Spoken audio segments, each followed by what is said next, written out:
Nako mga bossing, kayo po ba mga bossing ko ay walang pera po palagi? Ubos ng ubos po mga bossing ko ang inyong kaperahan.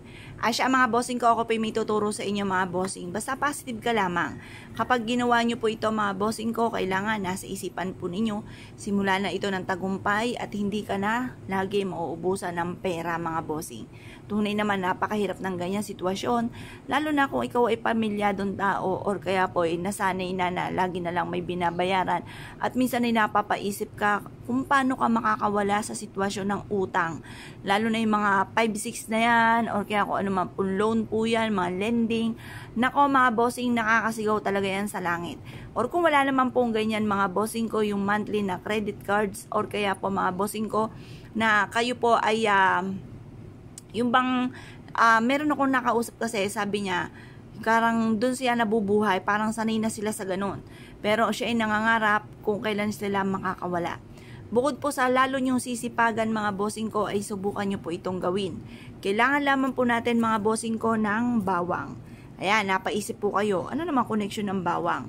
Aba, ito po ay nagtataboy ng mga kamalasan, lalo na yung mga bad spirit.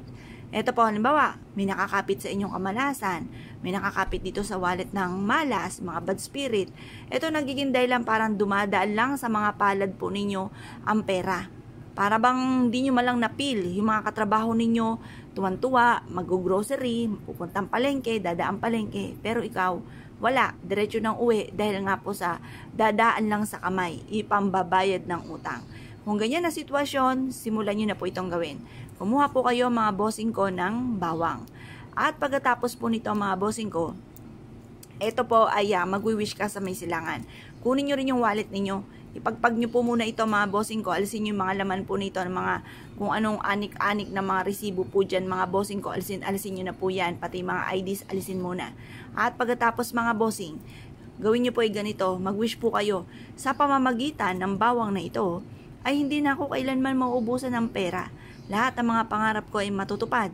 Sa pamamagitan ng bawang na ito, ay bawat buwan na darating, ako'y makakaipon at ako'y hindi na mangungutang pa. Kailanman ay hindi na ako mangungutang pa. Panindigan nyo po yan mga bossing. Ulit-ulitin ang mga magagandang salita. Magkakaroon ako ng napakaraming pera. Yung mga pangit, kalimutan na, huwag idadaing, huwag ibubukas sa bibig dahil yan po ay malas. Nagtatawag po kayo ng kahirapan ng kamalasan. Sabi niyo po, magkakaroon ako ng maraming pera, magkakaroon ako ng maraming pera, matutupad lahat ang mga pangarap ko at kailanman na hindi na ako mamumblema tungkol sa usapin ng pera. Ganun po mga bossing ko ang pag-wish at direct to the point at naniniwala ka na mababago ang takbo ng inyong pamumuhay. Ngayon po mga bossing, subukan nyo po ito. Pagtapos ibilad nyo ito sa sinag ng araw kasama ang wallet. Pagkatapos ng alas 8, kunin nyo po at isiksik sa inyo pong pitaka. Ngayon, pili na lang kayo ng maliit na butil ng inyo pong bawang upang sa ganoon hindi masyadong maabala dahil nakabukol yung wallet po ninyo. Ngayon po mga bossing, i-mindset nyo na kayo magiging matagumpay. Simula na ito ng tagumpay po ninyo at kailanman ay hindi na kayo mamumblema tungkol sa usapin ng pera. Kaya kung kayo po naniniwala, good luck po sa inyo po lahat.